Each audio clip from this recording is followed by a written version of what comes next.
முத்தமிழில் சுவை வருக. இந்த கவியரங்கிற்கு வந்திருக்கும் நல்ல உள்ளங்களை வாழ்த்தி வரவேற்கிறேன்.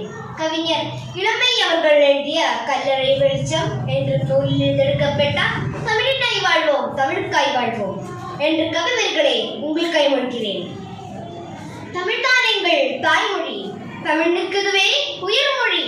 அலை மிகுந்த வறுமை வந்தே அவதியுட்ட நாளிலும் ஐயமின்றே உண்டுகின்ற அறிவு சொல்லும் தமிழ் மொழி.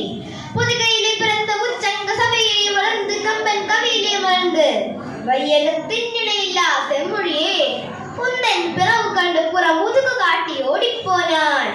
என்றோ இங்கே இவன் தமிழன் வந்து ஏமாந்து போனான். முரசு குட்டி உன்னை கண்விழிக்கச் செய்வதா, இல்லை உன்னினம் மண் மூடி போன பின்பு விழுதிருக்கச் சொல்வதா? தமிழ் கல்வி குரல் கொஞ்சம் செவிமடுத்திடும். குறிஞ்சி முல்லை மருதம் நெய்தல் பாலை என்று உன் குடிமக்கள் வாழ்ந்த பெருமையை அறிவாயோ? கொடிக்காய் குடிமுள்ளங்காய் தன் தேரையே தானம் தந்த பாரியே நீ மறவாயோ? நெற்று கண்டு பின் குற்றம் குற்றமே என்று ஈசனிடம் வாதிட்ட முச்சகத்தின் முப்பெரும் விடவர். நக்கீரனை நீ அறியாமல் போனாயோ? இரண்டடி எழுச்சிர்கள் உலக புதுமறையாம் திருக்குறள். இயல்பியலும் இலக்கியமும் பிணைந்த நீதி நூல் எம் ஐயன் வள்ளுவன் தந்த ஒப்பற்ற இலக்கியம். இலக்கியம் ஒரு புறம் இருக்க மறுபுறம் காப்பியம். சோழர் காலம் அது காப்பிய காலம். சிறப்பதிக்கு அரமணிமேகலை சீரக செந்தாமணி வளையாப்பதி குண்டல கேசியனும் ஐம்பெரும் காப்பியங்கள் கரும்பிடித்து உலா வந்த வசந்த காலம். இப்படியான சிங்கங்கள் ஒரு முனையில் கர்ஜிக்க மறுமுனையில் என் தமிழ் மூதாட்டி ஔவை ஆத்திச்சூடியில் அருணரை காட்டி வெள்ளியே கொடையாய் வென்று சுட்ட பழத்திற்கும் சுடாத பழத்திற்கும் விடை தேடிய உன் பாட்டிய நீ மறவாயோ தமிழா, அறிவாயோ தமிழா?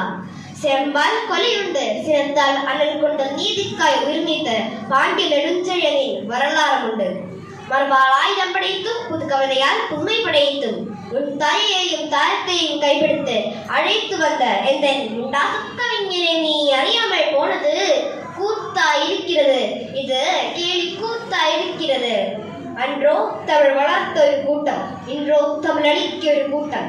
ஆங்கில மொழிக்கு சிவப்பு கம்பளம் விடுத்து முன் வரிசையில் முட்டி மோதி வந்து சென்றாய். வெட்கம் இல்லையா தமிழா? தமிழ் மொழிக்கு காவலி நன்றல்லவா உன்னை நினைத்தேன். ஆனால் நீயோ ஆங்கிலத்திற்கே குடைபிடித்தாய். வெள்ளை நுமிழ் தெச்சிலை பஞ்சாபம் என்பதா, இல்லை பாரான தமிழ் மொழியை மண்மூடி புதைப்பதா? நான் கேட்கிறேன், வள்ளுவன் ஆங்கிலம் படுத்தானா, இல்லை வெள்ளை காலம் தான் கப்பனா? கண்ணிருந்தும் குரநானாய் செவியிருந்தும் செவிடனானாய். உண்மையை நீ மறந்து போனாய், உண்மையை உரைக்கிறேன் கேள். செம்மொழியின் இனிமை கண்ட வெள்ளைக்காரன் கூட தன் வீரமாமைவர் என்று மாற்றிய வரலாறு உண்டு. மரபால் ஆயுதம் படைத்தும் புது கவிதையால் புதுமை படைத்தும் தமிழ் வளர்த்த ஒரு கூட்டம், இன்றோ தமிழ் அழிக்க ஒரு கூட்டம். குறி படைக்களத்திலே நடந்து பார்ப்போம், மார்புகள் எல்லாம் பாய்ந்து ஓடுவோம். எதிரியை வில்லுக்கு மம்புக்கும் மார்பொன்றை களமென்று காட்டுவோம். மரணமே வருவது பயமென்றால் நாம் எல்லாம் தமிழ் தாய்க்காய் பிறந்தவர்களாக இருக்க மாட்டோம். ஓமுனையில் வீழ்ந்து நாமாக இருப்பினும் வாழ்ந்து தமிழாக இருக்கட்டும். நன்றி, வணக்கம்.